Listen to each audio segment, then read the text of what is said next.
Hey everybody, boy, do we have a treat for you. We just had Tech Sergeant Anissa Testaverde on to talk everything Air National Guard. Fantastic conversation. We easily could have gone on for a whole nother hour, but Papa Bear's got stuff he's got to do. So does she. She's really busy as well, especially with all of you folks out there hitting her up. What I didn't want to talk about though is some of our partners. We've got Cardomax. Hit them at cardomax.com. Any kind of energy, immune booster, energy intensifier, great flavors. You can just little tiny packets that are easy to, put in a backpack or shove in your pocket, and then you throw it in some water. You can take it straight from the packet if you want, but it's going to be a little bit sporty for you if you decide to do that. But they're great partners of ours, and we love drinking their stuff. You can see it. Oh, wrong side. You can see it right there, if you will. So use the promo code One's Ready, get yourself a discount, and check them out. We also have attacklete.com. That's ATACLETE.com. So instead of going to Amazon or some of these other folks and trying to piecemeal all of your AFSPECWAR, Navy SEAL, Army Ranger, Army Green Beret, Marine Raider stuff, all that equipment that you need to help train for the pipeline, you can go to a one-stop shop, attacklete.com, using the promo code One's Ready for a discount, 10% discount. That way you can just kind of buy in a bundle. You're getting the exact stuff that we use in the pipeline so that you're not having to relearn any kind of equipment. The things and the little, quirkiness of some of the stuff. So check them out and get yourself ready for the pipeline. And now on to the great podcast with Tech Sergeant Anissa Testaverde. Hey, everybody. Welcome back to the One's Ready podcast. You're in the team room. You've got me today. Trent and Aaron are probably off just messing all around, not doing anything important at all. I'm not sure what those guys do, and I hope they hear this and see this shot at you guys. What's cool, though, is that we have Tech Sergeant Anissa Testaverde with us out of the 147th. It's an attack wing, right? It sure is. All right. Out of Houston, Texas. Appreciate you joining us today. Thank you for having me. I'm super excited. Yeah, absolutely. So you're a guard recruiter. You have gained quite the following on at least the Instagrams that I have seen anyway, because I'm not on anything else. But like you're always out there grinding. So thanks for what you do. Thank y'all. I mean, you post such great content, and a lot of the people I talk to are actually like, yeah, I listened to a podcast on, One's Ready. And then I found you, and I'm like, wow, that's awesome. Thanks. Sucks to be them. So we had posted a story, and I know you know this because we were already coordinating beforehand with a whole bunch of questions that people have, because we answer a lot of them.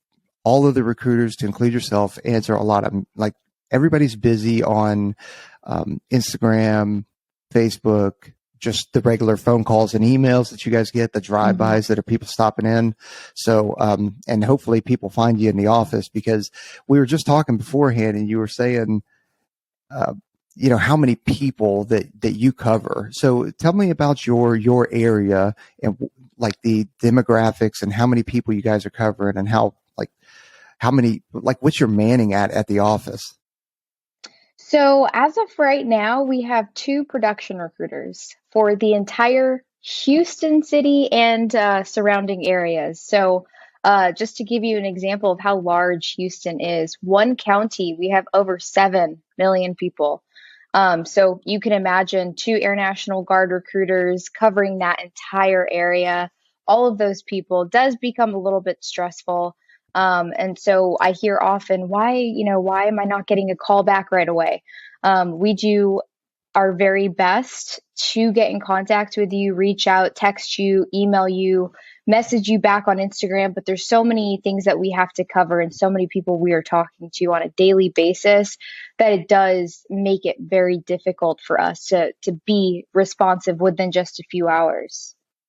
Yeah. So, I mean, like with that amount of people, the population that size, like what would you say a reasonable amount of time would be? And because people got to understand, like if they're coming to you they're not the only show in town. There are many, many other people that want to join the Guard, want to join active duty.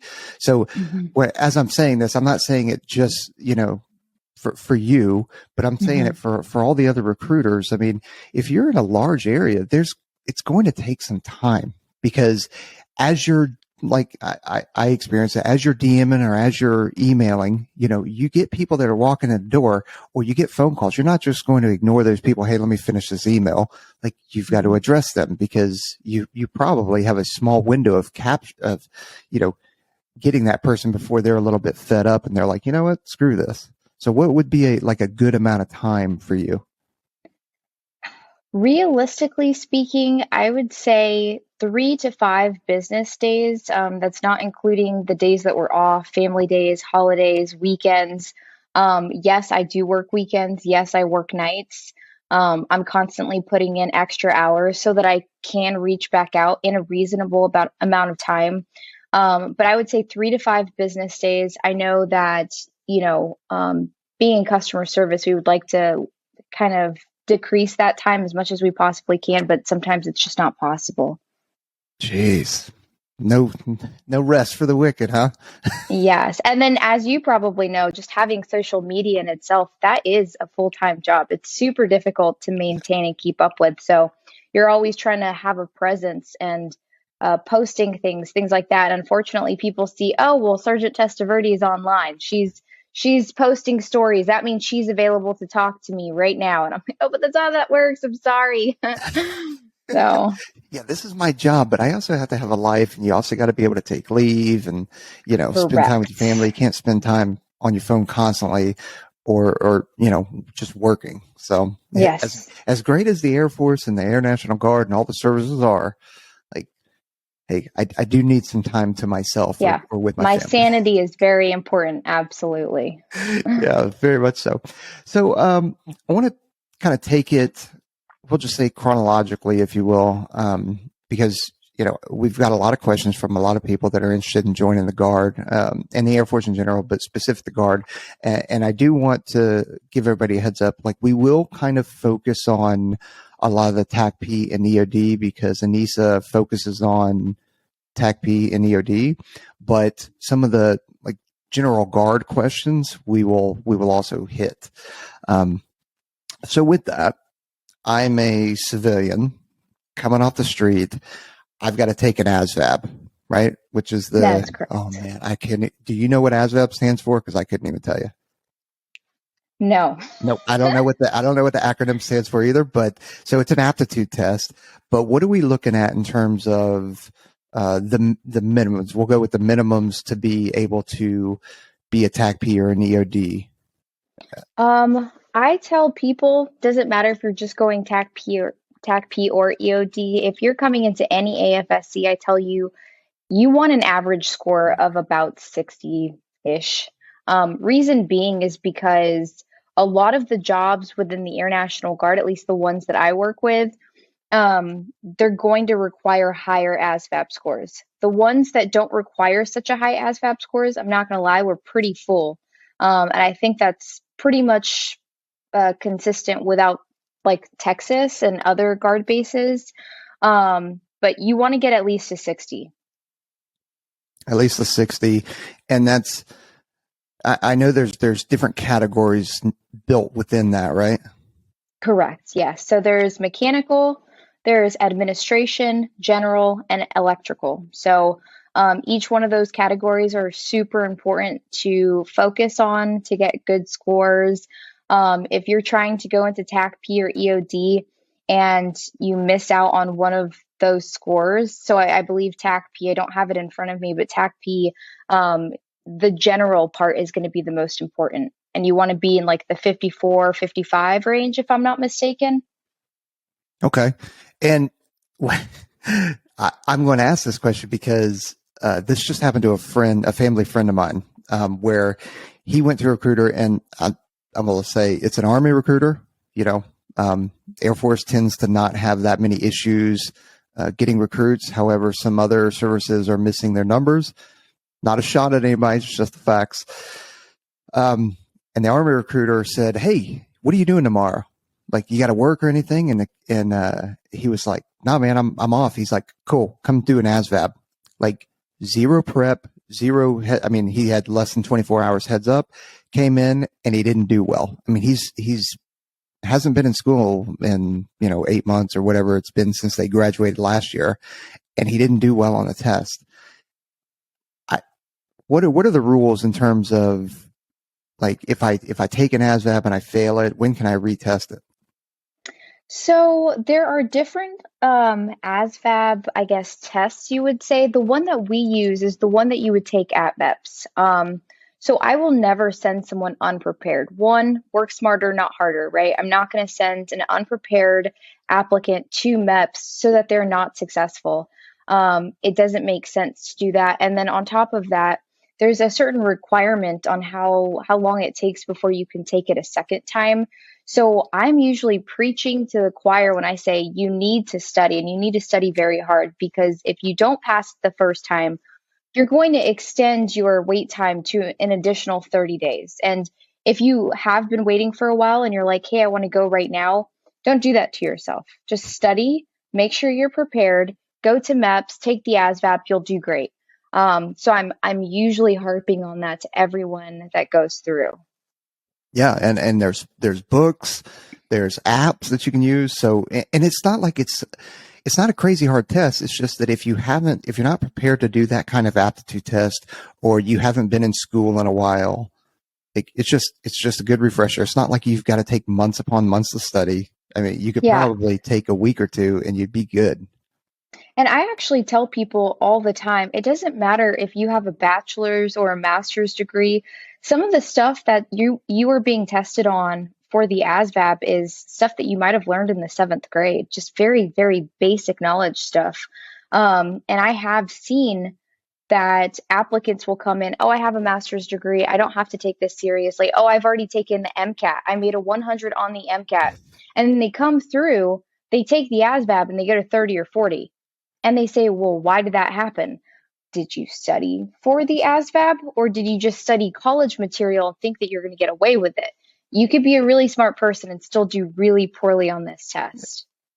Exactly. It's not an IQ test. It's an aptitude test. And it is designed to see how mechanically inclined you are and actually how fast your ability to adapt and learn. That's the whole point of the test. So, okay, cool. We've hit ASVAB test and retaking it. So I'm assuming I want to come into the guard and I ping you or I ping one of the other recruiters out there, and freaking what happens?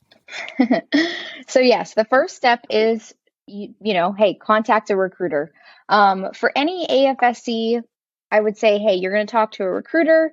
We're going to ask you general questions as a pre-screen to see if you are qualified to join the Air National Guard. So things that we're looking for are, have you ever had any law violations?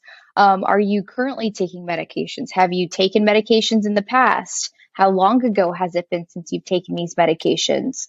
You know, just basic questions that we want to know before you go to MEPS, because once you get to MEPS, they're going to do a huge screen on you and they're going to be like, well, this person isn't qualified. And then at the end of it, you're going to go through hours of, physical, like going through a really long physical, taking the ASVAB, and then you may not even qualify. So we want to make sure we're doing you right by doing that up front. And then from there, we gauge where you're trying to go. What are you trying to do? At the end of the day, within the Air National Guard, it's not like active duty where you might not see your recruiter ever again. Eventually, if I'm no longer a recruiter in 2 years from now and I go back to medical, for instance, then I might be working with you.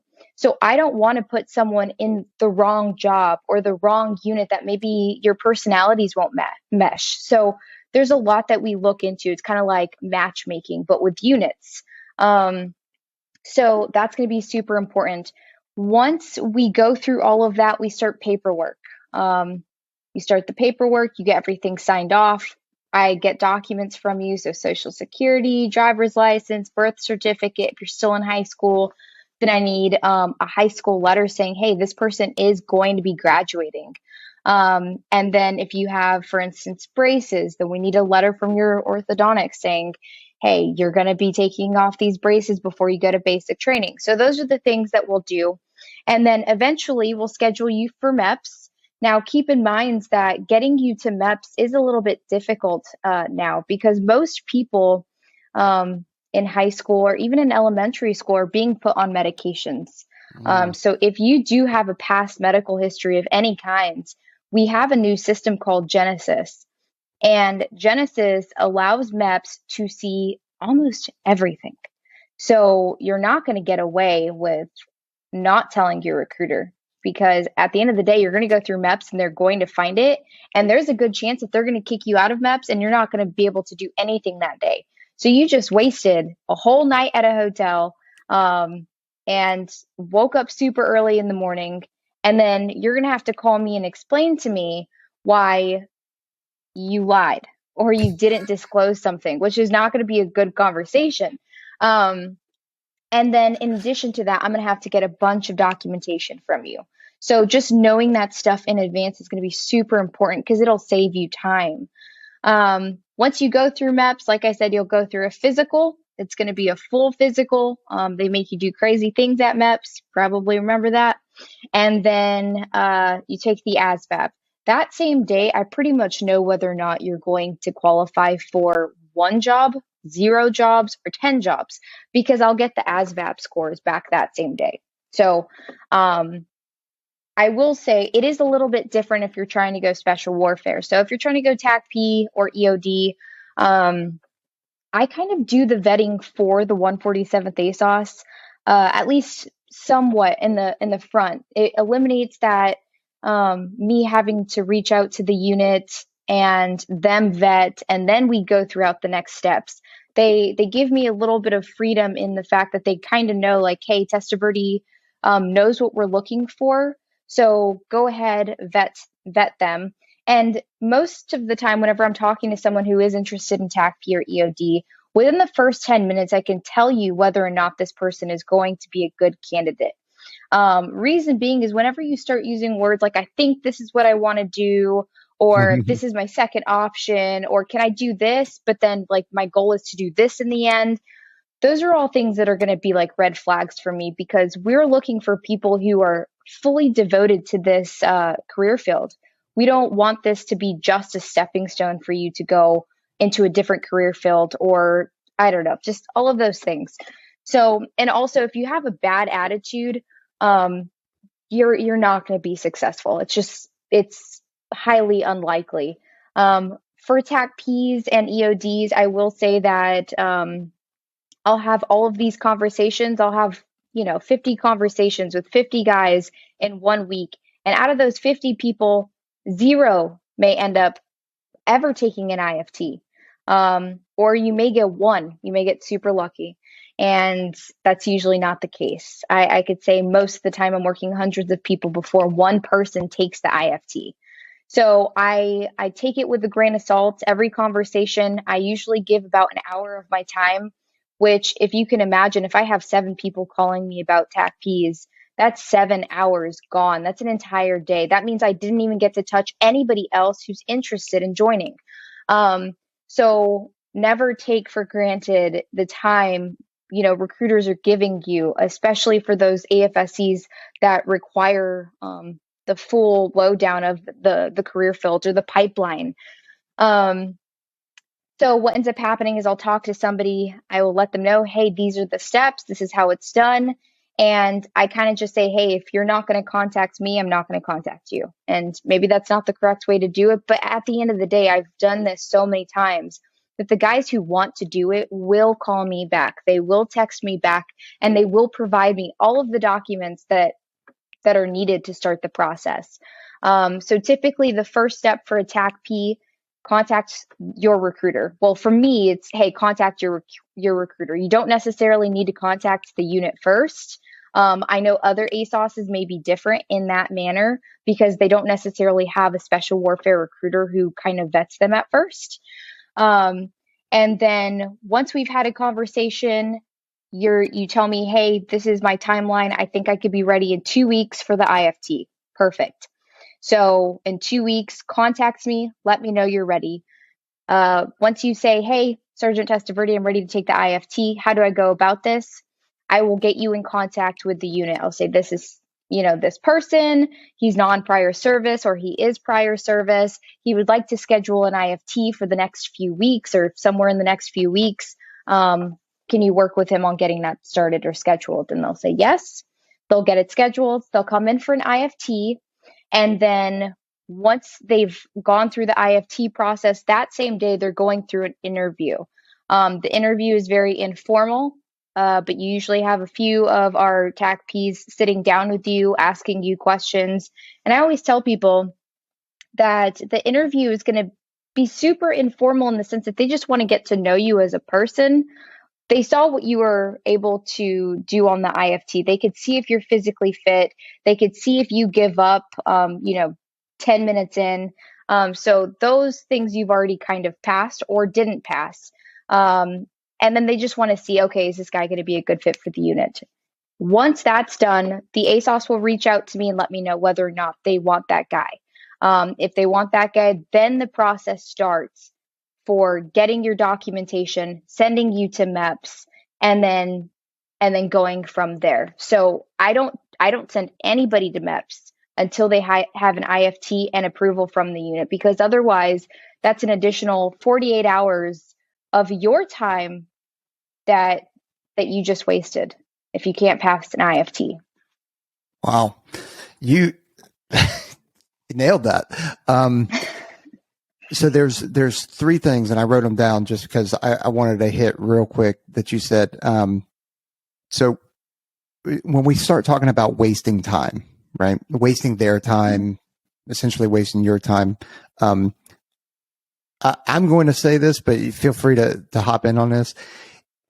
Please, if you are hesitant on contacting a recruiter, whether it's guard or a normal active duty recruiter, like don't not reach out to them because you feel like you're wasting their time. Reach out to them, give them some time to respond to you and link up with you, but don't just go, man, they're so busy. I'm not going to reach out to them. I'm not going to do anything. Like, do it, please.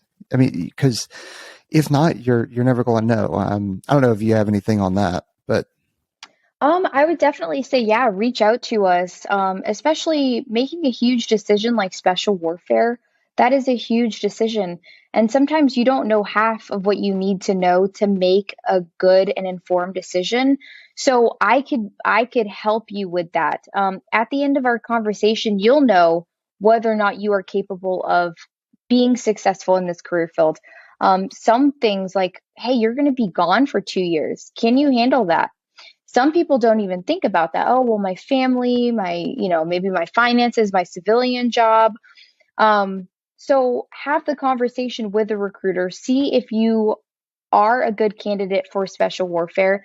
And if not, what was it that brought you to a recruiter or thinking of joining the Air National Guard? If it's, hey, I just want to serve, then serve in a different capacity. We have plenty of jobs that might suit you a little bit better than this AFSC. yeah, absolutely. And Anissa, you said another thing that I wanted to hit was when you start talking about how many people have been on medications or whether they have a colorful past. Like, don't index yourself, as in don't tell yourself no. Make the recruiters, make MEPs tell you no. If this is something you really want to do and you're like, man, I took whatever medication, or I had marijuana back in the day, or I did whatever, like, don't just go, no, I'm screwed, I can't do it. Go to a recruiter, have them tell you no. If you pass the recruiter's initial screening and then you go to MEPs, let them tell you no. Don't just, and if you go to MEPs, you're not stuck anyway. Yeah, if you're like, hey, absolutely. I came in to do this, MEPs said that I can only do this because of X amount of things, you still can opt out and you're good. Yeah, and I will piggyback on that is, there are waivers for certain medications, or there are waivers on, certain medical histories that you may have. So don't always trust what you're researching and what you see online. Speak to a recruiter who does this on a daily basis. And, your case might be a little bit different. So I may not know right away, but I'll research it. I'll figure it out. I'll look through my guidance. I'll call MEPs beforehand and see, hey, is this person ever going to make it through the chief medical officer? Is this person ever going to make it through the surgeon general waiver? Like, we will do that for you. But yeah, let us tell you, let MEPs tell you whether or not you are unable or not fit for military service. No, absolutely. And last one on what you had said, preparation of documentation before coming to visit you. You had talked about, gathering all the paperwork. Like what paperwork should they gather? And this is not paperwork for the initial visit. This is paperwork for, like, when should they start gathering all of this paperwork for you or for MEPs? To be fair, if you know you want to join, you should have it the day that you are talking to a recruiter. Just be prepared, because not all people have a stack of all of their important documents sitting right next to them. Sometimes, they just went through a move, it's in a box or something like that. So work on obtaining it throughout the process, but especially towards the front of it, because we're going to want those pretty quickly. We have a conversation, hey, send me your documents. With that being said, like I had mentioned, it's social security. It's going to be your high school diploma, driver's license, and birth certificate. And if you're prior service, then we want to see some type of separation document. So whether that be a DD-214, a separation order from the Air Force Reserves, or an NGB-22 for the Guard. So those are the things that we'll be looking for. Unfortunately, for prior service, if you have a separation document with a reentry code that's not a 1, that's going to be an issue. It'll have to depend on what you received an RE code for. Like, if it's not a 1, we're going to look into why. What happened there? Is it a good RE code? Is it a bad RE code? And we have to move forward with that too. But that's just one of those extra qualification questions that we ask up front. Okay. Oh, I wasn't tracking any of that. I mean, obviously, if you have somebody that's, a dishonorable discharge, like that's probably, going to be an issue. Yes, absolutely. But I will say on that too, is just because you have a bad RE code, because I've done waivers for them. For instance, I had someone who had a hardship discharge.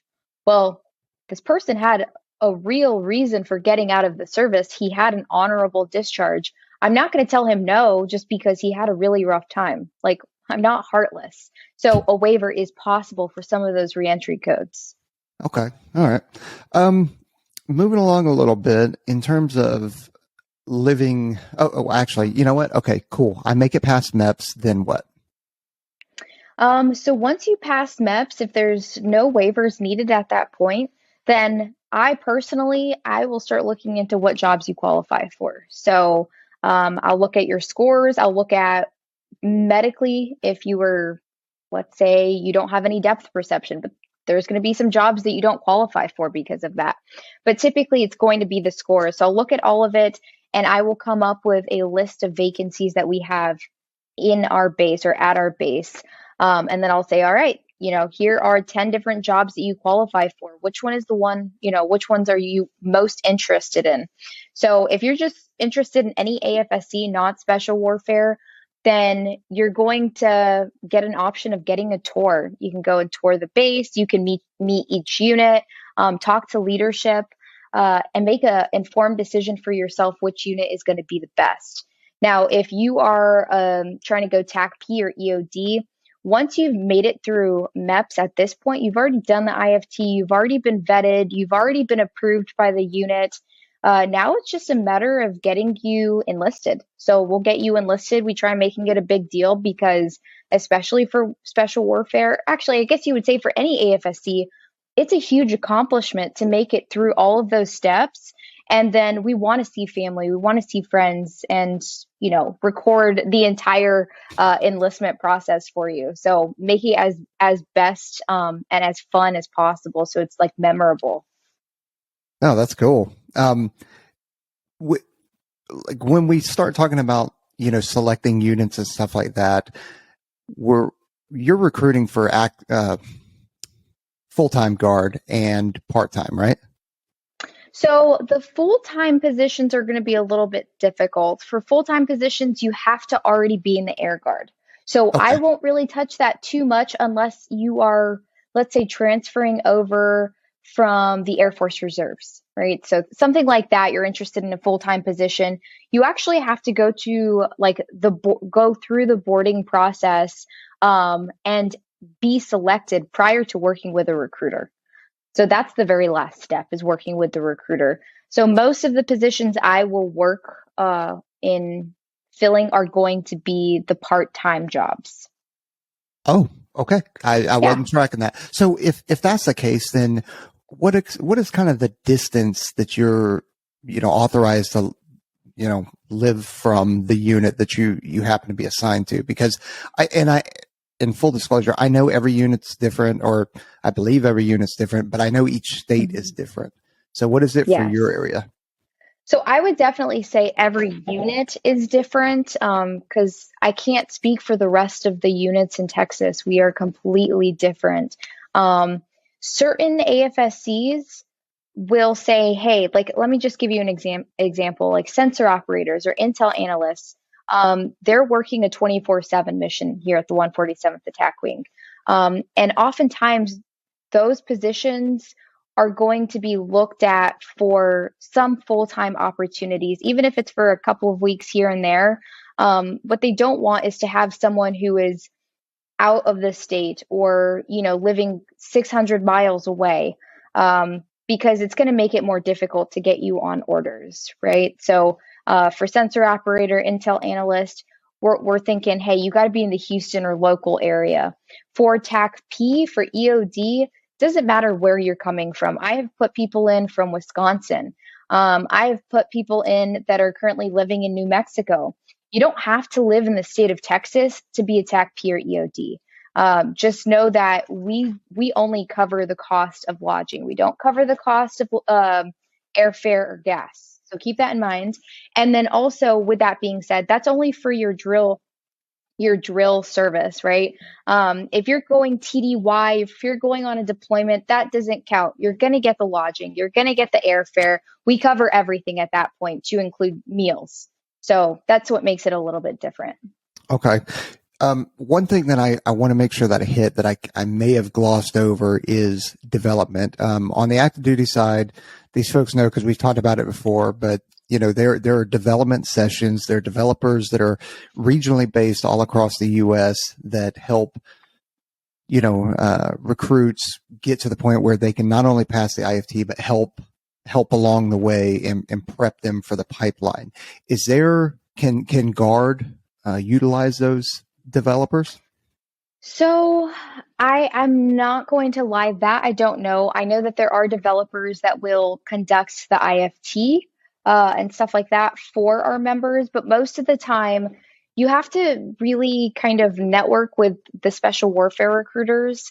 Once you start networking with them, they're really cool about saying, oh yeah, like, your guy can just hop in on, our depth session where they go out for 2 days at a time and they just have like their motivational fitness.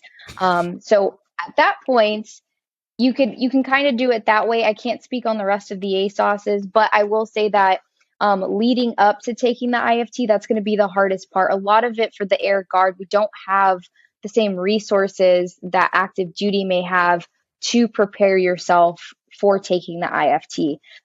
Once you've enlisted, and I should mention this, so once you've enlisted, you will start drilling with us 1 weekend a month, 2 weeks out of the year.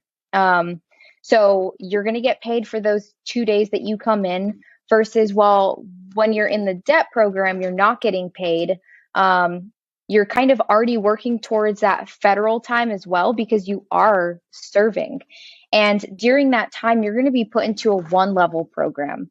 So that's really where we start to kick in and say, hey, we're going to get you ready for the pipeline. You've already passed the IFT.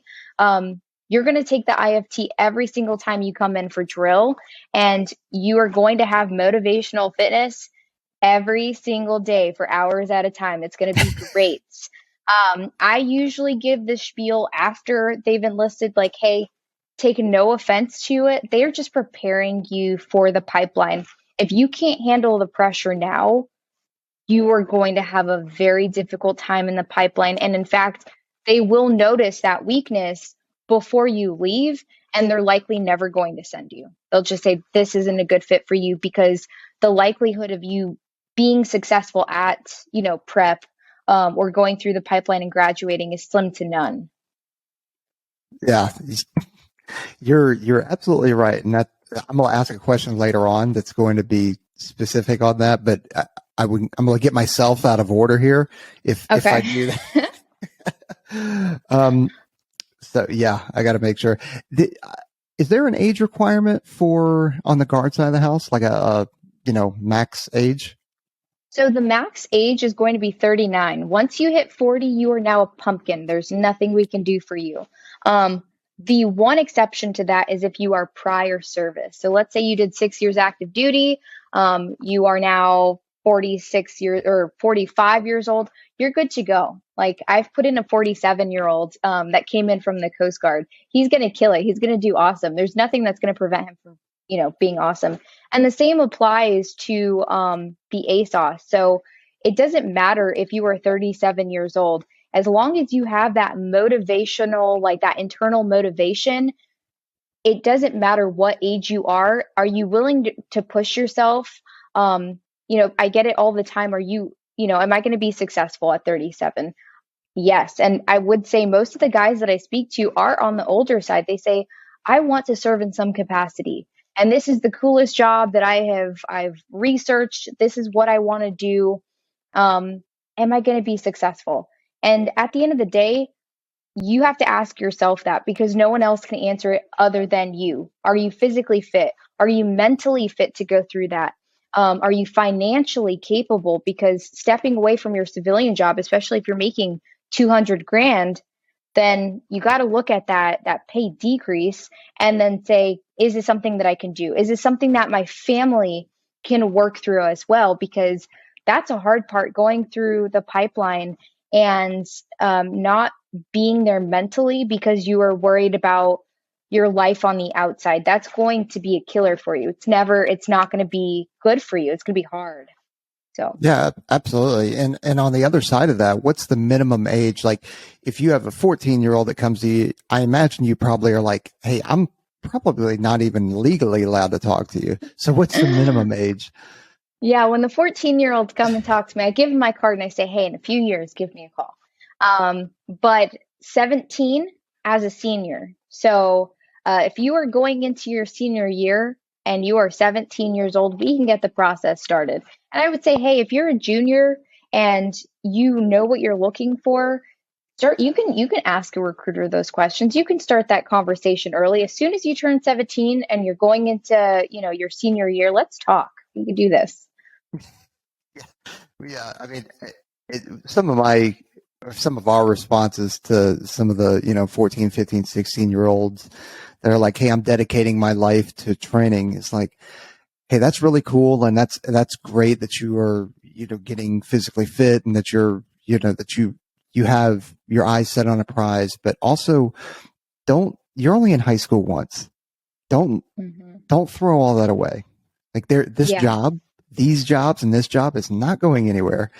You are only in high school once. You only get to play high school football, soccer, volleyball, track and field one time. And if you're good enough, maybe you get to play in college, but that's it. So enjoy that time. We're not going anywhere. That's correct. And one more thing to say about that is, if you are 17 and you are interested in joining, you do have to have parental consent. So that is a huge one. Until you are 18, there's nothing I can do if your parents say no, unfortunately. But yeah. Well, speaking of parents, how often do you get parents that come in with their children, or whether they're 18-year-old or not? I mean, because we had gotten some feedback from recruiters saying like, hey, we've gotten a lot of parents coming in and kind of not letting their child kind of flee the nest or make some decisions and ask some questions on their own. I've gotten pretty lucky in that department. There have been a couple of really difficult parents I've worked with. I would say less than half the time, a parent will get super involved in it.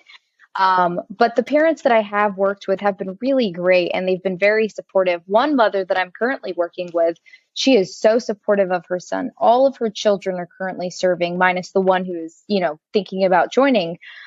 So in that aspect, you either have someone who really supports their child or someone who is super against it.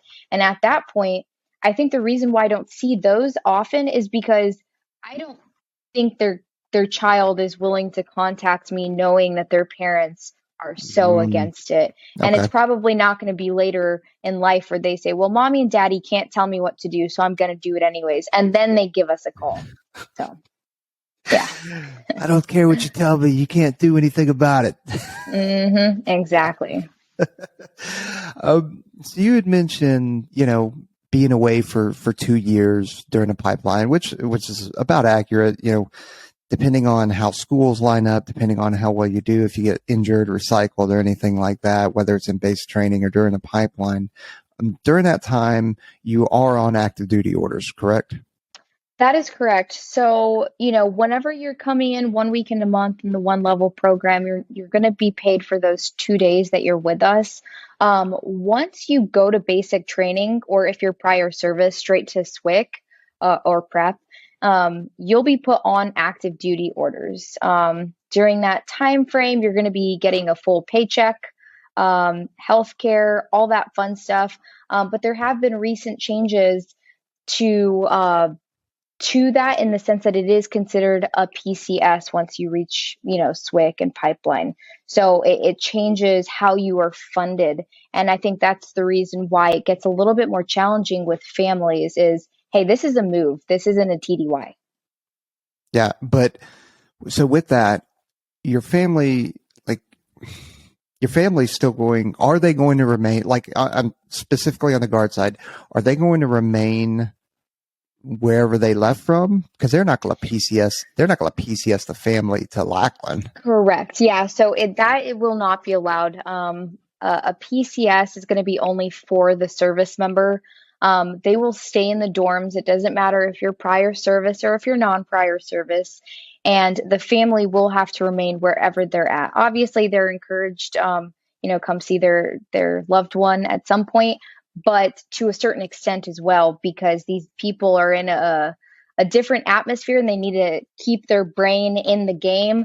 Otherwise, you let it slip, and that's when they say, hey, I miss home. I want to go. I don't want to be here anymore. So we always encourage, like, hey, yeah, have that time with your family, but don't let it affect you or let that slip up at any point. So Yeah, no, exactly.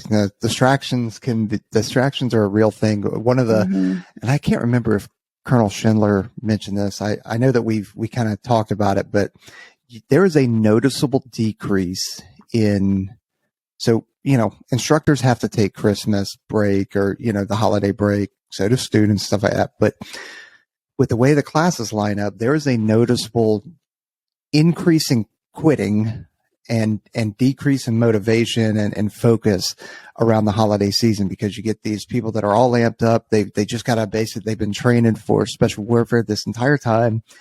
They take a little bit of leave, or maybe some family comes out to visit, and then it distracts them, and they're no longer like, man, do I really want to put up with this and go through all this?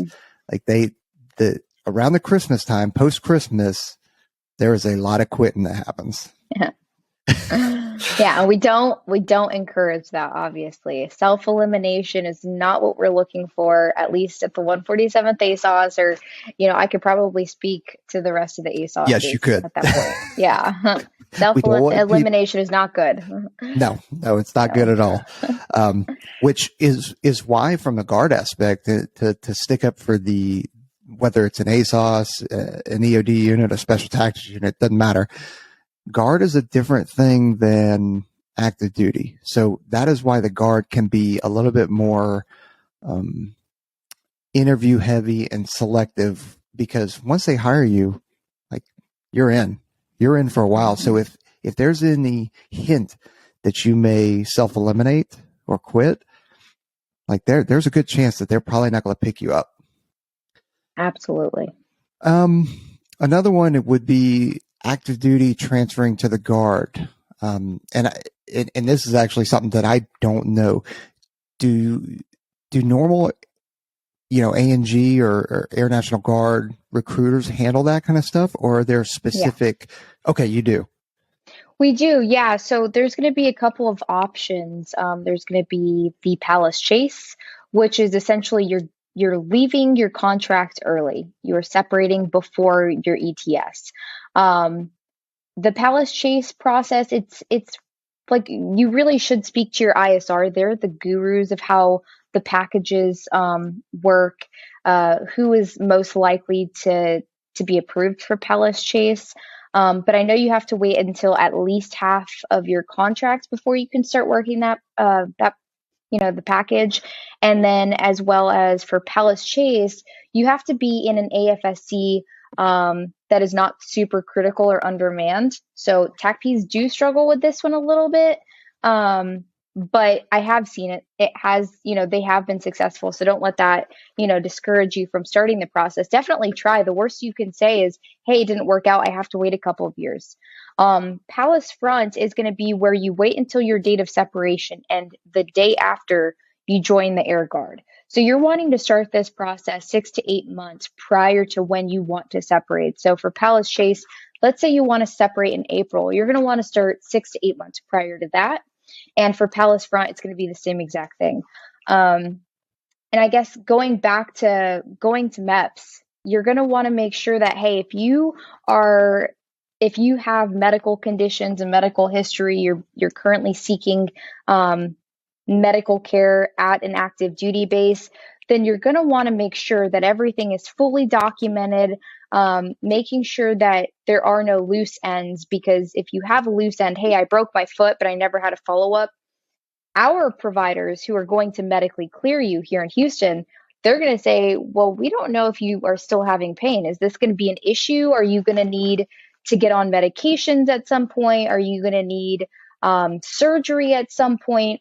We don't, and I know this sounds bad, but when we're doing a medical clearance for active duty members, we are going to make sure that you are good to go. We don't want to bring in unhealthy people. We don't want to put ourselves in a situation and, basically pick up that risk.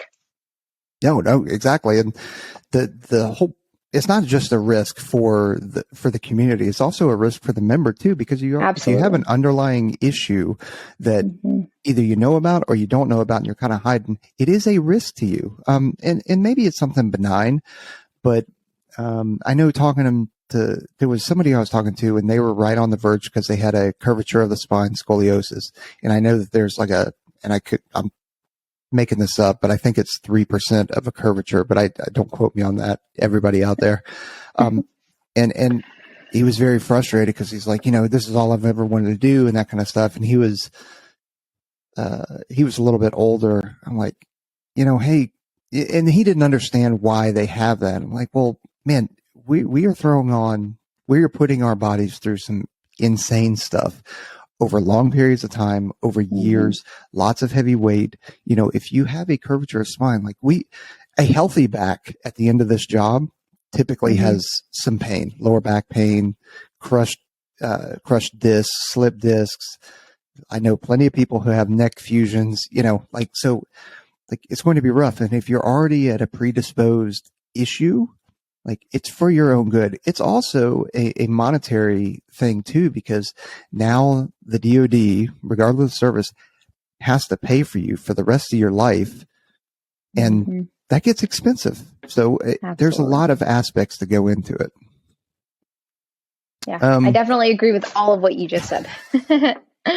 Well, a lot of people probably already know that, but it's just important to highlight because it's not the system or a recruiter or MEPs or whoever, picking on you. It's not personal. It's like there's a lot of variables in that equation that you have to account for. So, how long does that the Palace Chase process take? Or either of the Palaces? Yeah, so the process is going to be exactly the same for me. It's probably a little bit different on the ISR, the in-service recruiter, because maybe the packages look a little bit different. That's what I don't see. But from my side, it's going to be the same. Okay, you're trying to do Palace Chase or Palace Front. Get me the documents that I need. I need basically your basics, so Social Security, all that fun stuff. In addition to that, I need to know what your goal is for joining the Air National Guard. Are you wanting to stay in your same job, or are you wanting to cross train? And if you're trying to stay in your same job, then I need to make sure that we have a position for you and we have that AFSC here in Houston. If you're trying to cross train, are you looking for a specific job, or are you cool for anything? Because I can give you a list of jobs that you qualify for. Um, Once you do that, then you start the medical process. So that could take easily a month or two, depending on the severity of what your medical record looks like. If your medical record is this big, then that process will probably take a lot longer for you than it will take for the person who has been in maybe 4 years and hasn't had a single injury. So I always encourage people to take it seriously. And when I say, hey, is there anything that you know about that's going to be a red flag? Please let me know. I really mean it, because we're going to submit your medical record and they're going to come back and be like, this person has an ongoing condition. Like, well, sir, why did you not tell me that? Because I would have told you, hey, go get this documentation, or go get seen by your doctor and get cleared. Once you've been medically cleared, we ensure that we have a position number for you. So active duty, active duty recruiters say, hey, we have all these jobs and we're recruiting for all of these jobs. I can only recruit for the jobs that we have here in Houston. So if, just like any civilian job, if that job is not available, then it's not available to you. If you are fully qualified, the great thing is we can put you in as an excess. So what that means is two people can sit in the same spot. That's no problem. Where the risk, or when it becomes a problem, it's where we have someone who's not fully qualified. So let's say a cross trainee, we can't double slot you in that aspect. So getting you a position number, making sure that the unit is aware of your presence and that you want to come. Sometimes the units just want to touch base with that person beforehand, let them know, hey, these are our expectations. Will this work for you? And as soon as they say yes, then we'll move forward. And a lot of times what will end up happening is there's just a lag. So we've gotten everything done, but now you're waiting to separate. So it may be that your Palace Front or Palace Chase are waiting for you to separate and enlist with us. So there may be no communication for a month. We get you enlisted and then you start drilling with us 1 weekend a month. But I will say that if everything goes smoothly, we can easily get both Palace Chase and Palace Front done within a couple of months. Some people may take all 6 or 8 months. So It was a lot. Yeah. I mean, that was a question that was asked, and I was hesitant to ask it just because I know, and you alleviate or alluded to it already. Like, there's a lot of variables in that there is. determine that. So there's no set like, hey, it will be 3 months. There's none of that. So I appreciate you dancing around that question.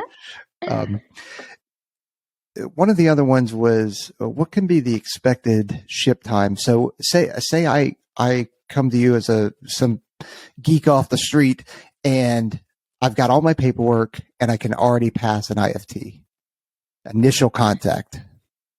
So once you have enlisted, and again, going back to it, it's different for everybody. It truly is. So once you've enlisted, I tell people, again, about 6 to 8 months before you are shipping off.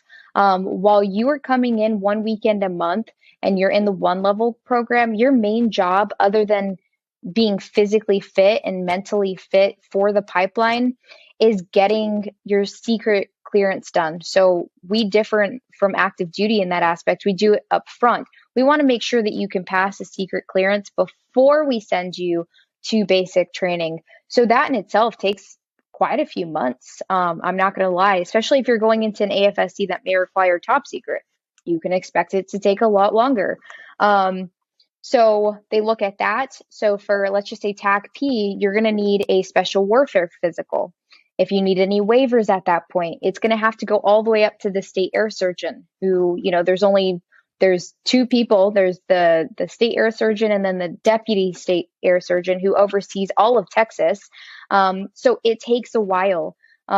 I usually tell people 6 to 8 months before you ship off. Realistic expectations are super important. And if you're thinking you're leaving tomorrow, even though I told you you're not leaving tomorrow, you're not doing yourself any service. Like, you're doing yourself a disservice by thinking that it's going to happen sooner than that. It's just not going to. Oh, I'm happy you said it. I didn't even prep you for that because, gone are the days where you show up, to a recruiter on a Friday, hit MEPs Monday, and then all of a sudden you're in the Air Force, Army, Navy, Marine, whatever. So those days are gone.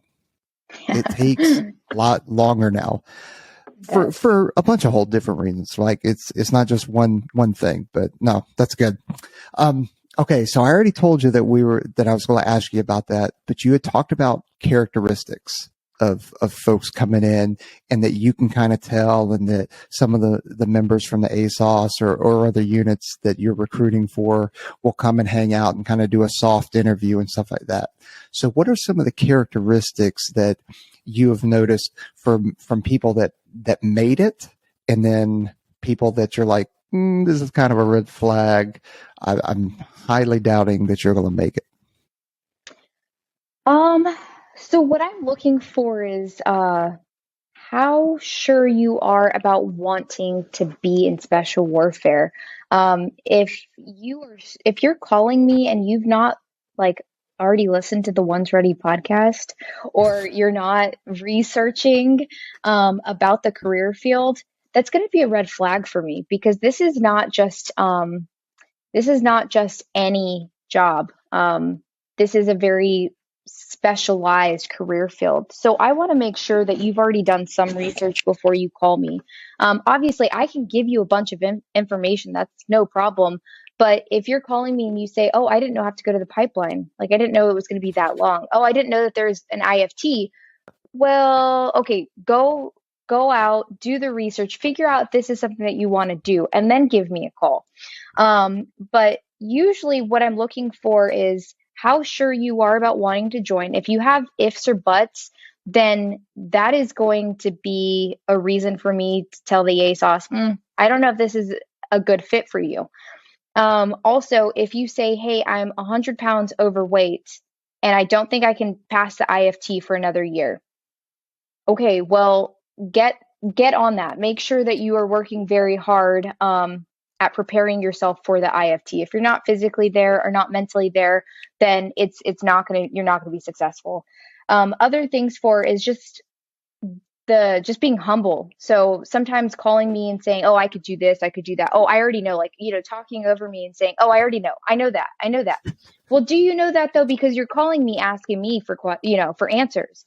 So when I'm saying, hey, the ASOS tells me that you need to know a proper form, so a proper push-up and a proper pull-up, don't take it offensively. I'm not questioning whether or not you know how to do it. I'm just saying this is coming straight from the ASOS, and they want to see proper form. They will not count it when you're doing an IFT. So work on that. And if you can't take criticism, then it's probably not going to be a good fit for you, because you are going to face a lot of challenges when you're in the pipeline. And even while you're in the 1-level program, you're going to question, why am I here? So those are the things that I'm looking for, is just having a good attitude towards it, being prepared, coming prepared, and just knowing that you want to be there. That's going to be super important. Yeah. Mm-hmm. All things that are not, what you said is not profound. It's not cosmic. It's not like, oh my gosh, that was eye-opening. Yet it's probably happens quite often. I mean, how often you're really hitting people all the time that are just talking over you and Oh yeah.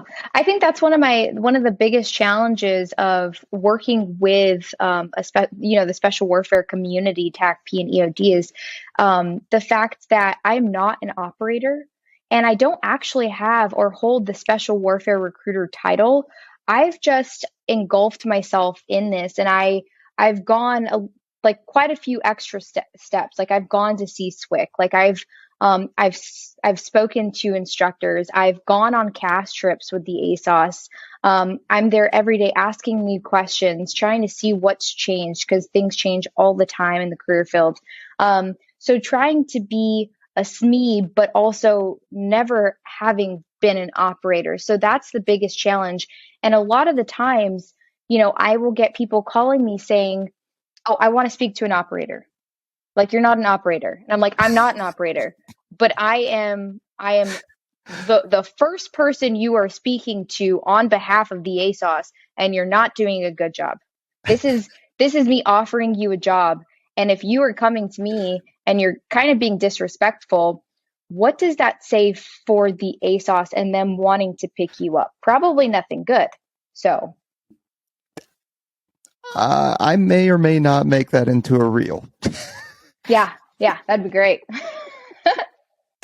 Okay. Well, I want to close this out because it's been, well, actually we could go for a whole nother hour, but I want to get some of your final thoughts and any kind of messaging that you'd like to get out to people. Like you've given out a whole bunch of information and I really appreciate it, but like, this is your opportunity to just like straight to the recruits or the people that are thinking about it. Like, what is something that you really want to get to them? Well, and you can mix it in with advice too, if you wanted to. Yeah, I really have already touched on quite a bit, but just giving it your all at the end of the day, whether it be for any AFSC or for special warfare, is just going in with the right attitude, giving it your absolute all, and just being like devoted to what you are trying to accomplish. With that, you will be successful. It doesn't matter. Again, it doesn't matter your age. It doesn't matter your gender. You can be successful. You just have to be ready and prepared for this big move and this big change in your life. And at the end of the day, if this is something that you want and you're having a hard time reaching out or, getting a response from a recruiter, maybe find another recruiter and say, "Hey, I'm having a hard time. Can you reach out for me?" So just making sure that you're making it very aware to your recruiter, this is something I want. If you are not showing that this is what you want, then there is a good chance that they are not going to be showing that much effort as well. So it's kind of a balance, give and take, give and take.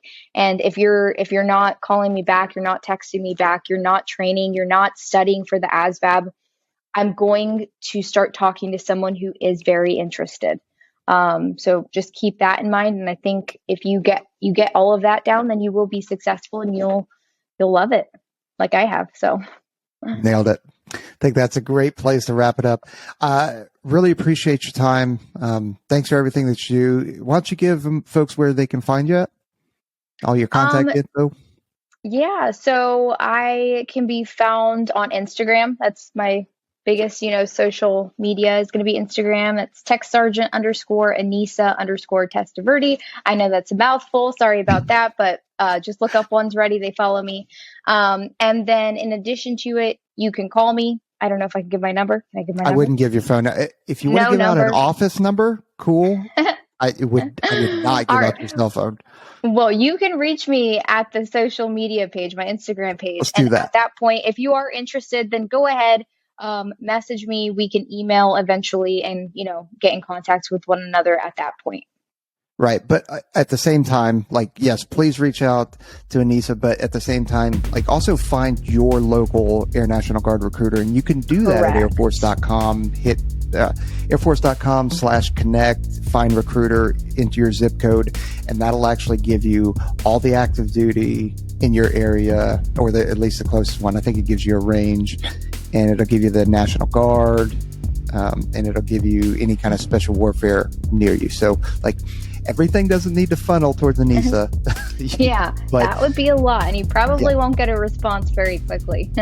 Right. So, again, thanks for coming on. Thanks for what you do for not just, special warfare and the 147th, but also the Air National Guard and the Air Force. And thanks for sharing all of our stuff as well. Thank you so much for having me. This has been such an exciting experience. You're always welcome to come back on. All right, everybody. Train hard. Later.